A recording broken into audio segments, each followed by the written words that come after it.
Alright guys, I know these questions are hard, so I wanted to kind of just walk through the homework with you guys as well.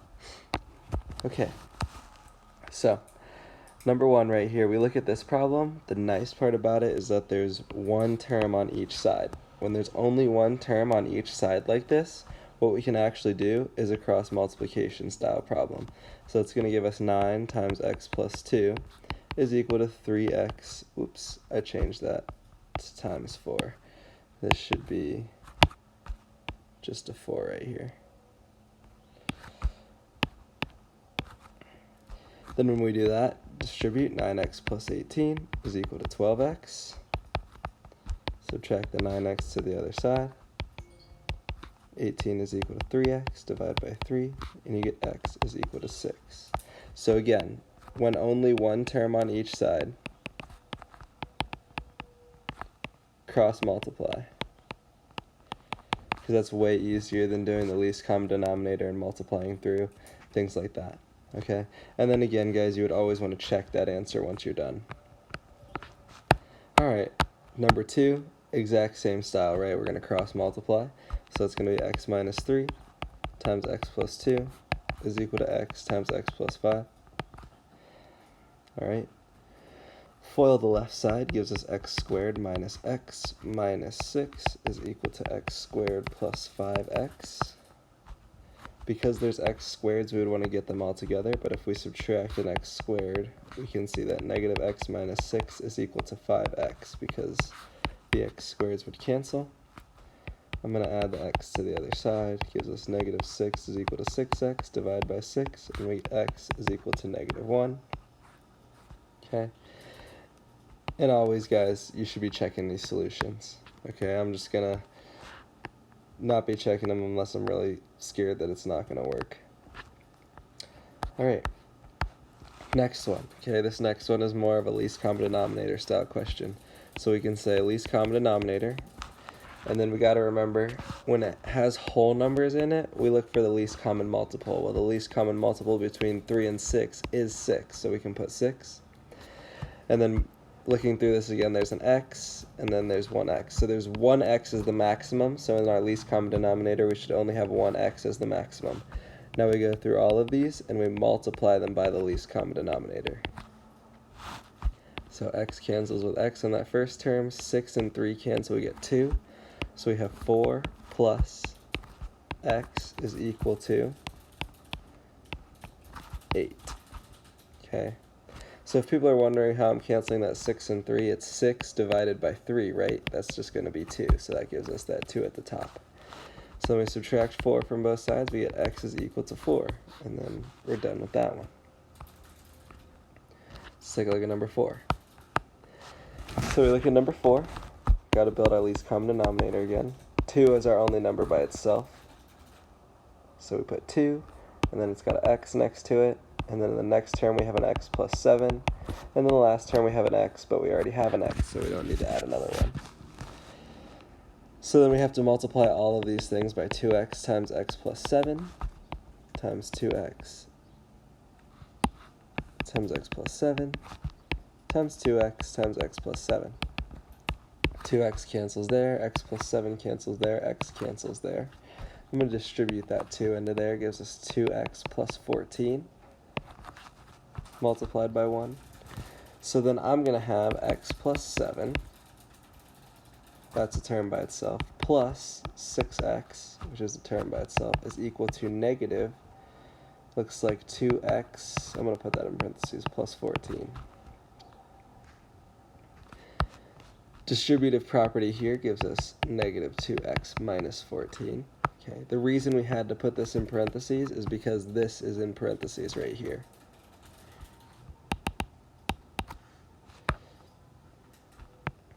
Then on the other side, we have 7x plus 7. So I'm going to keep my x's positive, so I'll add the 2x over, subtract off the 7.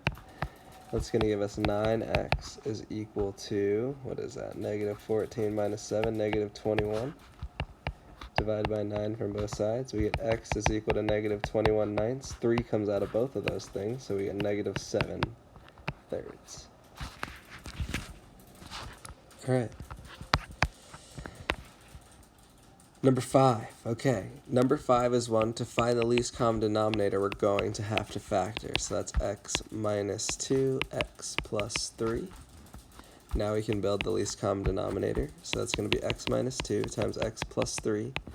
2 is just divided by 1, so we don't need to add anything else. And then this is x minus 2, which we already have. So then we're taking all of these things and we're multiplying them by x minus 2, x plus 3. This is multiplied by x minus 2 times x plus 3. This is multiplied by x minus 2 times x plus 3. Go through and cancel what we can cancel. X minus 2, x plus 3, so it leaves us with just... Oops, sorry, I know I changed this number again. I forgot to re-download the homework, guys. This should be a negative 13 right here. Negative 13. So that's going to give us negative 13 is equal to... and then 2 times x squared plus x minus 6 plus, and then that last term is going to be x squared minus 9, because we have x minus 3 times x plus 3. Right, these two things give us that x squared minus 9. Going through this, negative 13 is equal to 2x squared plus 2x minus 12 plus x squared minus 9. We have an x squared term, so we need to get those all together. So I'm going to add this 13 over to the other side. So it's going to give us 0 is equal to, looks like that's 3x squared plus 2x, negative 12 plus 13 is positive 1, minus 9 is minus 8. And then I think I made this one factorable. Let's hope so. So 3x and x. 3x, we need 2 in the middle, negative 8, we did positive 2 here, negative 4 here. So then we get x is equal to negative 2 or 4/3. Okay. Taking a look at number 6. Number 6, got a factor again, so that's x times x minus 3. X our least common denominator, x times x minus 3. There's the x minus 3 already. There's already an x as well. So then we just multiply all these by the LCD.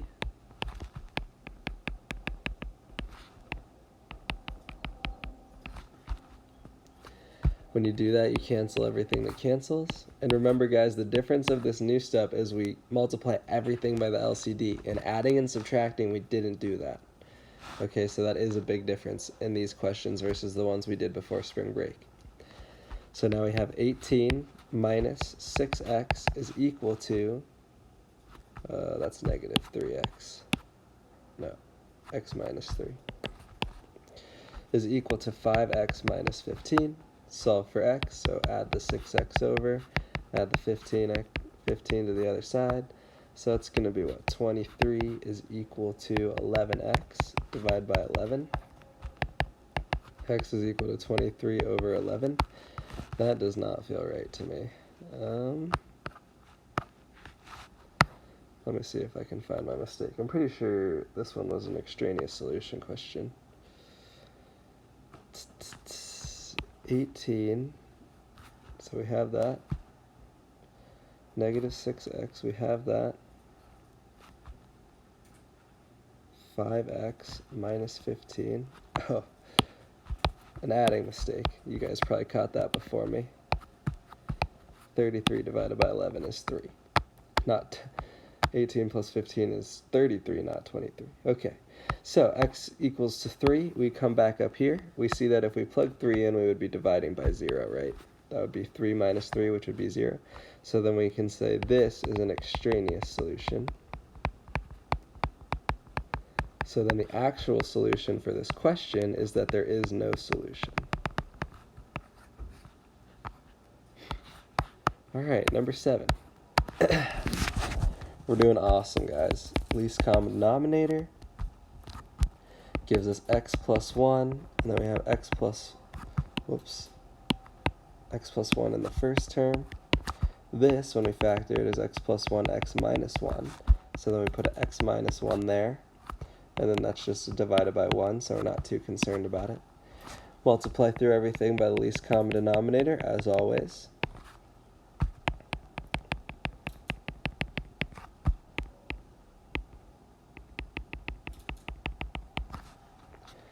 x plus 1's cancel, right? So then we have x squared minus x plus 1 multiplied by x minus 1. That's nice and not fun to deal with. X plus 1, x plus 1, x minus 1, x minus 1. So that's just going to be equals to x squared minus 7, because we're not multiplying that one by anything. And then that's plus, this is actually x squared minus 1. So then plus x cubed minus x when we do foiling or distributive property. Let's FOIL this left side. So x times x squared is x cubed minus x squared plus x minus x squared plus x minus 1 is equal to x squared minus, let's put this in standard form, x cubed plus x squared minus x minus 7. Simplify the left side down a little bit. X cubed minus 2x squared plus 2x minus 1. Right, we combine the negative x squares, we combine the positive x's. That's going to be equal to x cubed plus x squared minus x minus 7. Luckily, the x cubes are going to go away, because that would be miserable to deal with. Now we need to get all the x squareds to one side, and I like to always make it positive, so 2x squared, subtract off 2x and add 1, minus 2x, add 1, so that zeroes out the left side. So 0 is equal to 3x squared minus 3x minus 6. All of these things you can divide by 3, which is nice. 0 is equal to x squared minus x minus 2. Makes the factoring a touch easier. Negative 2, positive 1. So then we get x is equal to negative 1 and positive 2. Come back up to the top. It looks like if we would plug in negative 1, it would be no bueno, or not good. So then we say negative 1 is extraneous.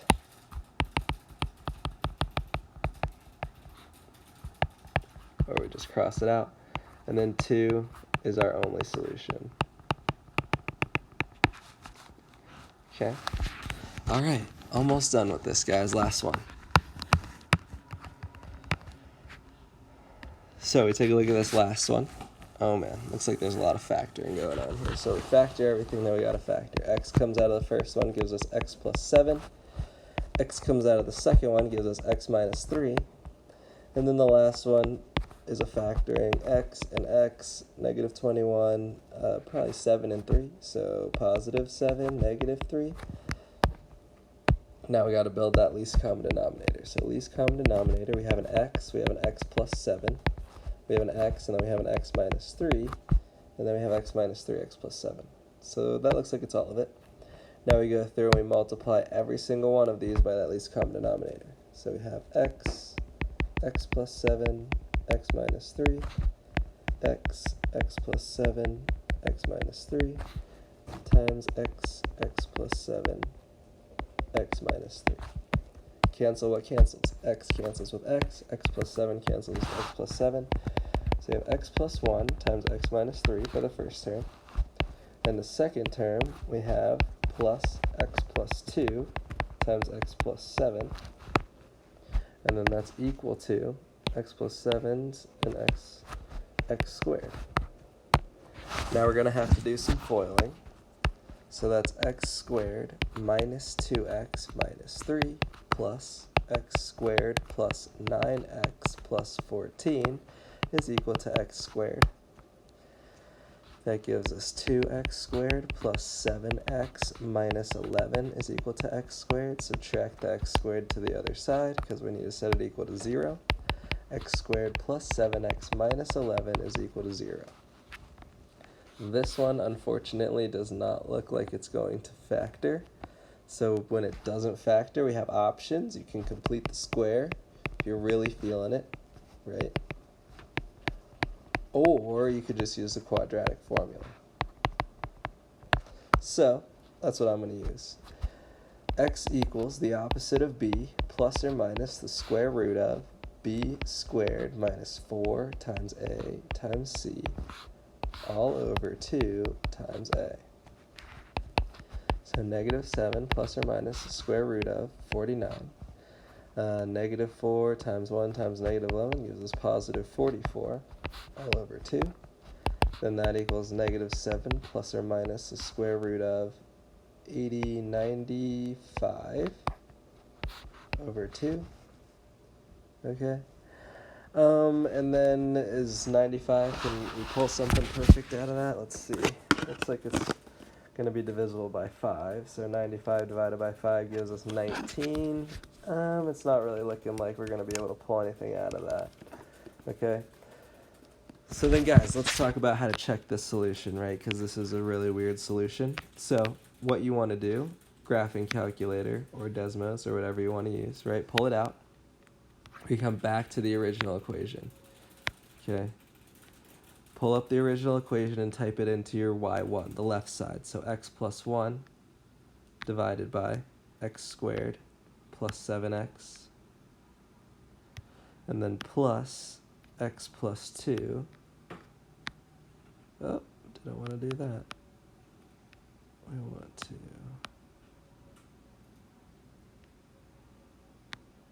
Oh, this got all messed up. Restart. X plus 1 divided by x squared plus 7x. And then we go plus x plus 2 divided by x squared minus 3x. That's the left side.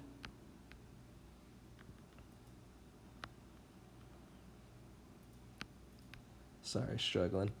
And then we have x divided by x squared plus 4x minus 21.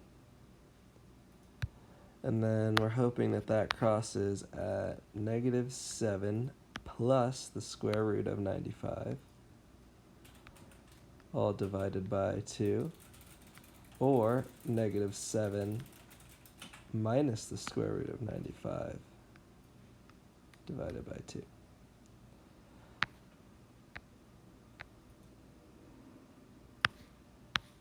Huh, did I do something wrong here?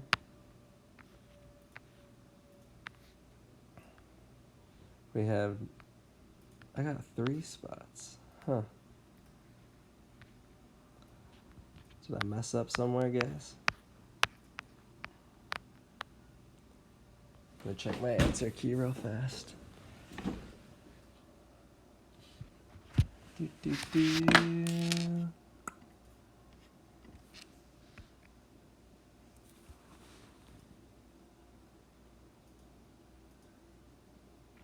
Oh wait, I forgot to put x squared right there.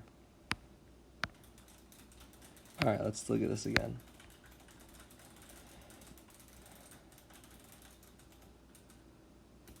Oh, I forgot to make that 21. Oh my gosh, I'm struggling. It's still not giving me the right answers, is it? Oh boy.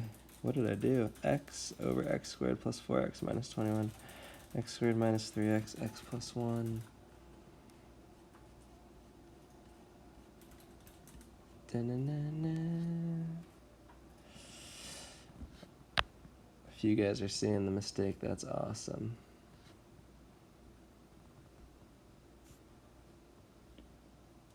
Oh, I see it. Aha. Negative 3, positive 14 is positive 11. Makes that a positive 11.